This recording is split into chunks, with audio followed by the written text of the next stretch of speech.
Welcome to another S&P 500 analysis. Today is February 24, 2023. The S&P 500 has been down 3 consecutive weeks and down 5 out of the last 6 trading sessions. The market is showing some buyer's remorse right now after we had digested with all the latest inflation number and the FOMC minute indicating many committee members wanted a 50 basis point increase instead of the 25 basis point from the last meeting. And the market is finally starting to reprice for a much higher rate and longer time before the Fed start to reduce rate. In this video, we'll look at the market sentiment, market internals, the price action of the S&P 500, and the other major market indexes, the US dollar, 10-year yield, oil, silver, gold, and natural gas, and also the SPY and the ES. Stay tuned. Looking at this table here, we see that the Dow Jones transportation still the worst performer on a weekly basis, but the NASDAQ is also getting down there as well. And the best performer for the week is the New York Stock Exchange Composite, even though they all, the indexes are down more than 2%. And right now, we're also looking at the year-to-date. The year-to-date, the NASDAQ 100 is still up 9.5%. So is the Dow Jones Transportation, and the worst performer is the Dow Jones Industrial, is minus 1%. So looking at this weekly chart of the S&P 500, as you can see, the range is about almost 109 points, and the the weak performance, it lost 109 points, so pretty much lost the entire range. And like I said at the earlier table, we saw a 2.67% decline for the S&P 500 on a weekly basis. And it broke down from this inside coil on a one-time framing down, and it appeared to be backtesting this trend line here. And also we are looking at this short-term trend line. It seems to be coming down. See what it be able to find support here or hold above this trend line. If it doesn't, we could see it work itself down back below this 3,800 level, and we'd be watching at this pivot level here somewhere around 3,780 area. But right now, basically, it's still close up, right above or near the 40-week moving average. It did close below the 10-week moving average. Now, let's take a look at this sentiment chart here. As you can see, the sentiment chart, we're looking at the VIX is getting inside of this 20-30 zone here. So definitely the market participant are getting a little bit more fearful now. And also the put-call ratio is up at the 1 level. So got to be careful. I think the market getting a little bit more bearish right now. And also notice the last week, only 1 day was up. And we've basically been down 4 consecutive days before we got that 1 day. So in the last 6 days, 5 out of the last 6 days was down. And looking at the New York Stock Exchange, up-down volume ratio on Friday was 2.5 to 1 in favor of the downside.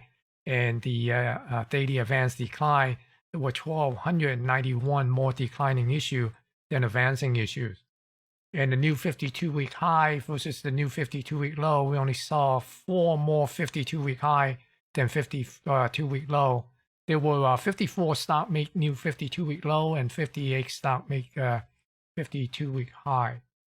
And here, looking at the New York Stock Exchange cumulative AD line, we see that it is making a little bit of a lower high and a lower low. So we're seeing a little bit of a downtrend on the AD line. Likewise, we are seeing a little bit of a short-term downtrend on the S&P 500. For the NASDAQ market, the up-down volume ratio was 4.7 to 1 in favor of the down volume on Friday. And there were a little bit over or close to 2,300 more declining issues than advancing issues. And the new low still outnumbered the new high by a margin of 108 on Friday. So we are seeing more stock making new 52-week low now versus 52-week high in the NASDAQ market. And the cumulative AD line, the NASDAQ market also coming down with a high, with a lower low, lower high. But also the other thing to pay attention to, and notice that it took out this pivot low here, right? And but right now, the NASDAQ 100 still above this pivot low here. So be careful. We could say that is a little bit of a negative divergence. So we expect to see a little bit more weakness in the NASDAQ market. So from the sentiment and the market internals, certainly the market has changed a little bit in tone, and right now seems to be looking at a little bit more downside in the near term. So we'll see how deep this pullback will be. So let's go and take a look at the price action of the indexes. And looking at the S&P 500, the daily chart here, you see the S&P 500 closed below the weekly expected move at lower range. And right now it's inside of this, middle of this balance area. So I wouldn't be surprised to see that the S&P 500 eventually will come back down to this 3,800 level here and essentially retrace back all the way down to the lower end of this balance area. Now, for the coming week, we are looking at this range here for the upper and lower range. The upper range for the weekly expected move will be somewhere around 40.57 and 40.45, and the lower range is somewhere around 38.95 and 38.70. So be watching for that, see would it be able to come up and back test this zone somewhere around 40.80 and then push us back down, or will it just continue to come down and test this lower range of the expected move and work itself for this 3,800 level or 3,820 area. And looking at the NASDAQ 100, as you can see, the NASDAQ 100 closed just right at the lower range of the expected move. So for the week, we basically for next week, we're going to see would it be able to get back above that. And the expected move upper range and the lower range is somewhere between 12,320 and 12,263 for the upper range, and 11,676 and 11,610 for the lower range. So again, looking at this candlestick here, it is pretty much inside of this balance area. And if it's unable to get back above it and come up and tag this upper range of the expected move and continue to hover inside of this balance area, then I'd be looking for this lower range to be in play, and eventually it will retrace back down to this level down here near the 10,600 area. And here's the Russell 2000. You see the Russell 2000 also came back into this balance area, finished the week with a little bit of a doji hammer type of candle. So we'll see would it be able to come back up and test this 1905 area and see would it be able to get back up above this balance area and work itself back up toward this 1965. But if it is remain to be inside of this balance area, then eventually I'll be looking for this thing to retrace back down to this 1780 area and possibly come back down to this 1720 level. And looking at the Dow Jones Transportation, we see the Dow Jones Transportation is still pretty much chopping around between these two zones here.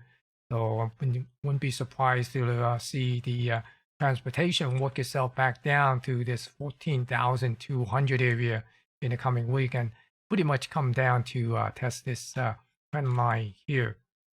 And looking at the Dow Jones Industrial, you can see the Dow Jones Industrial came down with a little bit of a doji type of a candle on Friday.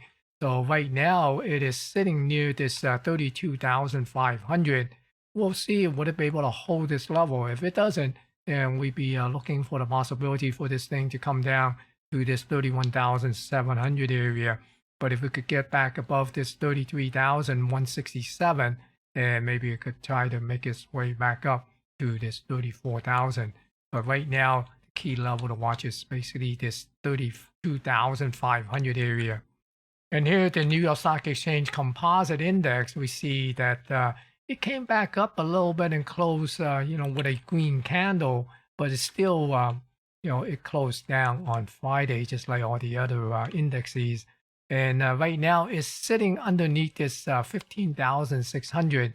So we'll see would it be able to come up and back test this and then push back down.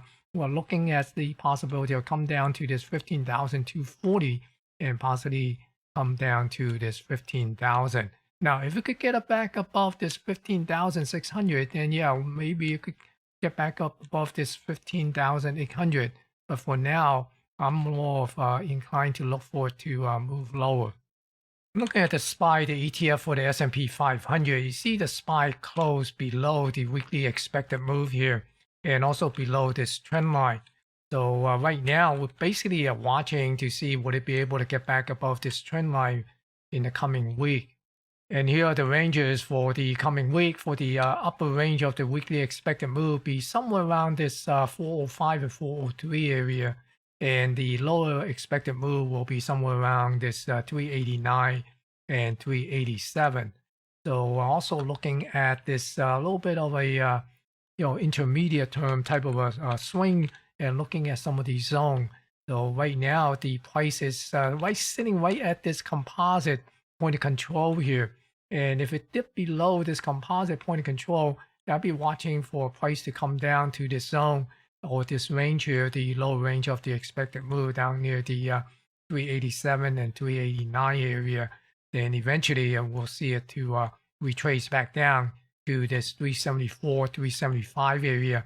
But right now I'm looking at the possibility to see will we get a bounce next week and come up and tag some of these virgin point of control and maybe come up and back test up here at this upper range of the weekly expected move, then resume back down later on toward this 375 area eventually. And for the QQQ next week, the upper range is somewhere between 300 and 299, and the lower range of the expected move is between 284 and 283.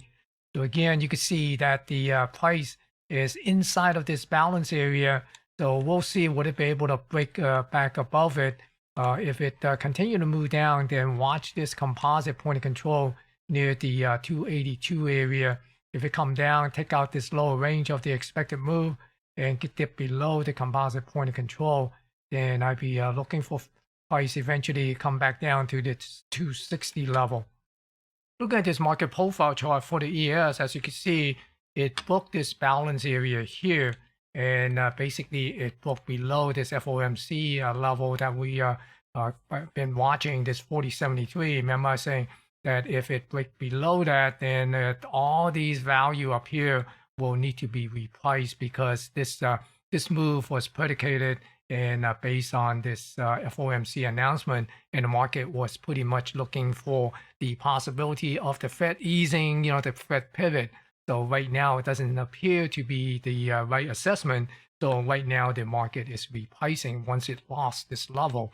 And right now, it's coming down. So right now, we're basically still trying to find some balance area. It hasn't reached that level yet. So maybe it will find balance here. But one thing that I'd be keeping an eye out on is the possibility of coming back up to do a back test of this level. Because the first time trying to break below this level came back. And then the second time also came back, then we gapped down. So right now, I'm still looking for this thing possibly come back up to back test this 4073 before make a continuation down and take out this low. So right now, as of Friday, we got this poor low on Friday session, and this is the point of control. So we'll see would it be able to come up and tag some of these point of control and also the poor high here and possibly come up to this 4073 sometime next week, back test that, and then come back down. So we'll keep an eye on that. Now let's go and take a look at the daily chart of the ES. Looking at this daily chart of the ES, you can see that it closed on Friday just right inside of this lower range of the expected move. And right now, it's got left some of these virgin point of control up here that need to be tagged, and it closed slightly above the latest session point of control here. So for next week, I'd be keeping an eye out to see would it be able to come up and tag some of these point of control here. And also for next week, the upper and the lower range will be somewhere around these level here. This one here on the upper range is somewhere around that 4060, and the lower range is somewhere near the 3900 level and 3875. So keep an eye on these ranges here. Definitely, it is trying to hold this support trend line here. Today, it broke below it. So we'll need to see will it be able to come back up. And also, in addition to that, looking at this near-term type of a composite volume profile of this entire move, and we could see some of the zone here right now is inside of this balance area. So since it is below this composite POC here, point of control, I expect the price to most likely work itself down toward this 3,800 level, this 37.95. So keep an eye on those. I got a zone here somewhere just right underneath this version point of control at 39.67. So that is a level or a zone to keep an eye on for the coming week. And if it breaks below this zone, then look for this lower range of the expected move to be in play. But if it could get back up and tag some of these version point of control, then look for this upper range of the weekly expected move somewhere in the 40-60 area to get tested. Remember, we're still talking about looking at the 40.73. Remember the market profile chart that we just looked at, that FOMC level, that 40.73 that need to be back tested.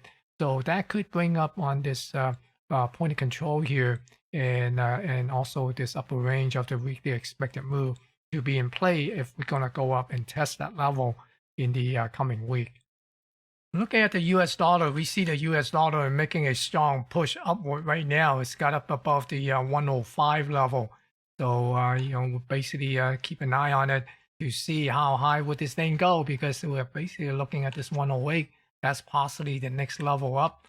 And the 10-year yield is trying to break this 4% level here. So we'll be keeping an eye on that and see would it push back up to this 4.22 next week. And looking at this 10 and 2 yield inversion, we see that it is sitting at minus 0.873.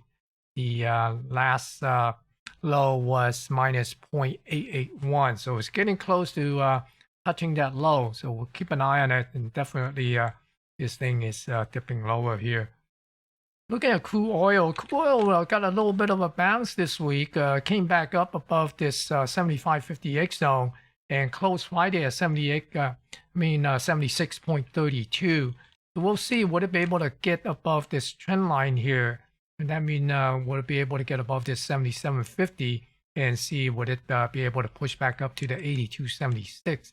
Otherwise, if it continue to move back down, then I'd be looking at the 69.57. And here for the silver, remember I was talking about this low here. I'm saying that if it take out this low, then I'd be looking at silver possibly come down to this zone here and possibly get down to near this $20 level, because I do not believe it's going to hold this zone. So I see that it is coming down right now and try to hold this zone, but look for it to come down to this 20 level. Then we might come back and back test this zone here near this 21 area. And for gold, we're also looking for gold to continue to move down. It's breaking this 1823 level. So I'm looking for gold to possibly come down to this 1770 area and see would it be able to find support in this zone here. See, this is also some pivot point here.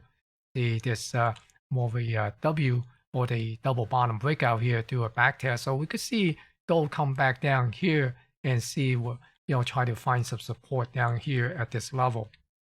Finally, one of the viewers had asked me to take a look at natural gas. So looking at natural gas here, the natural gas future, you see that there is a composite point of control here somewhere around this pretty much near the close of last week. And it's sitting at 2.63. That's the composite. Now, also the other thing is I have put in this composite volume profile and looking at the possibility if the price could get above this composite point of control, then look at this $3 level as a possible target before it might retrace back. If it pushed through this low volume zone here, then I'd be looking at this high volume node here near 368, 369 as a potential target if it could get above that zone. So keep an eye on this this level here, which is the 2.63. See would it be able to get above that. I think that would be the key level to watch for the coming week on natural gas. Let's take a quick look at the 11th sector in the S&P 500 and see for yourself, are they showing buyer remorse from their price action. Here looking at the XLK, the technology sector, you see it is rolling over with a lower high and a lower low.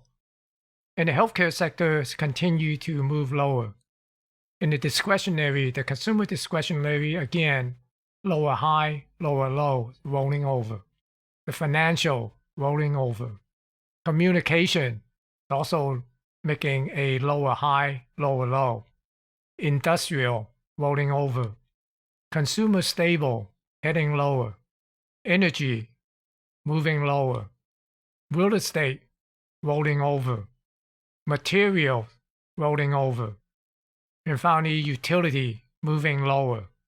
As you can see, not one single sector in the S&P 500 is showing any sort of an uptrend. In summary, the tone of the market has turned more negative now.